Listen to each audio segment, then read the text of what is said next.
Accords ont pour ambition de stabiliser les concentrations de gaz à effet de serre dans l'atmosphère et empêcher toute perturbation humaine dangereuse. Par ricochet, c'est aussi pour permettre aux écosystèmes de s'adapter naturellement et durablement. C'est ainsi qu'au niveau du pavillon du Tchad, le ministère de l'Environnement, à travers le ministre Mohamed Abdelkerim, le ministre délégué auprès du ministre des Hydrocarbures en charge de l'indépendance énergétique Abdoulaye Diar et la secrétaire d'État du département de la prospective économique Madeleine Allingué ont abordé de manière diversifiée la question de la lutte contre le changement climatique à travers l'utilisation des énergies renouvelables. Les ministres se sont succédés pour l'adoption d'un virage absolu sur cette question de la transition énergétique dont le Tchad est déjà engagé.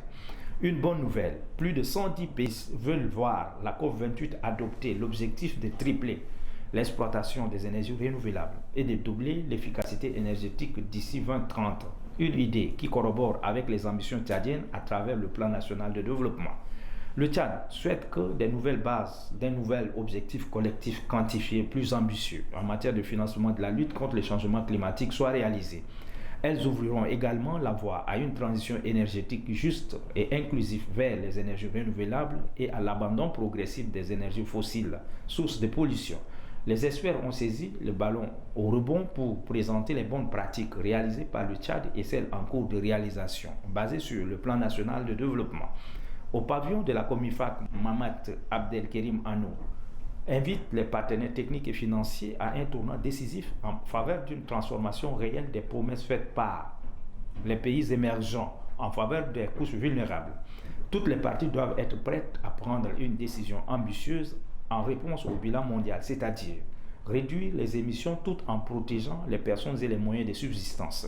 Face à la montée des conflits et des tensions formes au Tchad, le ministre de l'Environnement, de la Pêche et du Développement durable, Mohamed Abdelkerim Anou, a insisté sur la nécessité d'assouplir les procédures de financement pour la réalisation des activités de résilience de lutte contre les changements climatiques, un domaine dans lequel les nations peuvent collaborer efficacement pour assurer un avenir durable aux populations et à la planète.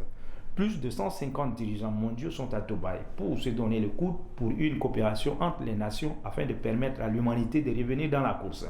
Loin d'être une séance de photos, les dirigeants souhaitent quitter Dubaï en laissant des messages clairs aux négociateurs. Il n'est point question de rentrer sans un accord qui fera une réelle différence en matière de transition basée sur les énergies renouvelables.